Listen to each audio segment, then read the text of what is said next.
Hi guys, Stephen Geekface here reporting on behalf of NNESAGA. I'm here to talk to Will Packer, the guy with many hats, the producer, and we're here to talk about his feature monster film, Beast.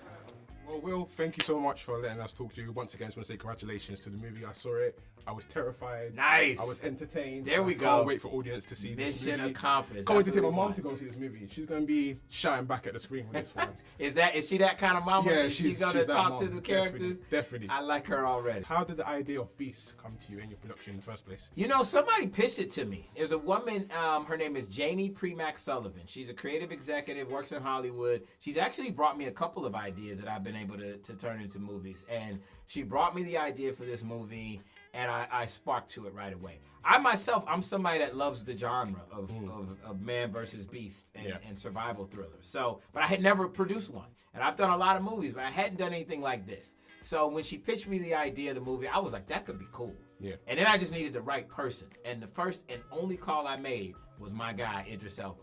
And once he was in, I was like, oh, this is a go movie. I can make it happen. Speaking of Idris, what drew you to him to make him his main and the director, Baltazar?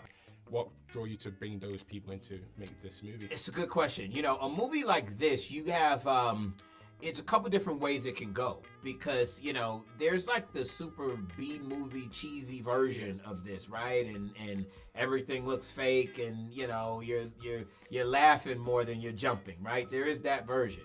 But I knew I needed an actor that had a certain weight, a certain gravitas. And Idris, you know, he's one of my best friends in the business, and we've worked together multiple times before.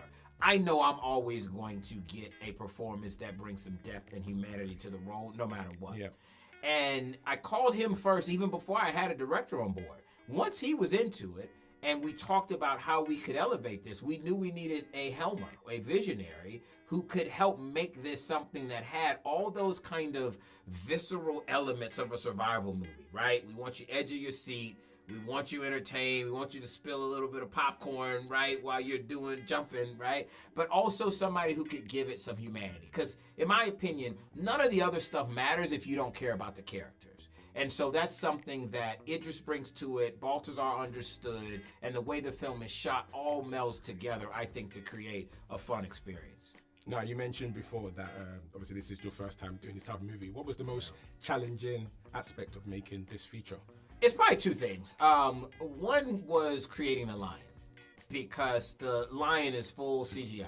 So it's all VFX, and it is, he's a character in the movie. We knew we had to get it done right, because that would pull you out. If you were watching it, and every time you see the lion, you go, okay, that's so fake, then you missed the whole point of the movie would be gone. So it hinged on the lion being done well, and our team did an amazing job with taking hours upon hours to recreate this lion, because we wanted it to be real and to behave like a real lion would. And they did a good job with that. And the other thing I would say would be where we shot it. It was, you know, it wasn't in a cushy studio in Hollywood. We went to South Africa, we went to the bush, and we went deep in the bush. We didn't go, when you see people and they're like showing pictures on safari, oh, look at me and the giraffe. No, that's like going to the zoo, okay? When we shot, we were 5 hours away from the closest major city. We were way deep in the bush. These were animals that were not used to seeing people. They're not like tracks on the roads where you drive through for some. No, we were shooting in a lot of you know, untouched areas and territories. This was their world. We were just visiting. We were in tents and huts to pull it off. But I really think it paid off. It was worth it. I think you feel it when you watch the movie, because it is real. It is the lion is the only thing that's computer generated. Everything else we actually went to the location to create. Now, speaking of the location, I hope you did stay away from actual lions in this movie. Speaking of lions, what makes your killer beast, the lion, different from other ones like Jaws or, you know, Cujo the dog, for example? Yeah. You know, so our lion, it's based on a real phenomenon. Our lion's family gets wiped out by poachers and decides that man is the real enemy. And he's had enough, and now he's out for blood. In real life, poachers separate the lion prides when they attack them, and these lions end up being nomadic lions. And so I think one thing is that ours is based in reality of things that actually happen. We obviously take it to the extreme. The other thing is that our lion is badass. He would whoop all those other animals' asses. I'm just gonna tell you. So you would take out Jaws. I mean, you know, where are we talking? I'm not saying the lion's about to swim in the middle of the Atlantic, but you know, you put Jaws in the cage, my guy's gonna eat him. You know what I mean? He's gonna take out Mufasa. Put it that way. Okay, all right. Mufasa doesn't stand a chance. This is a bad movie. I would love to see that movie.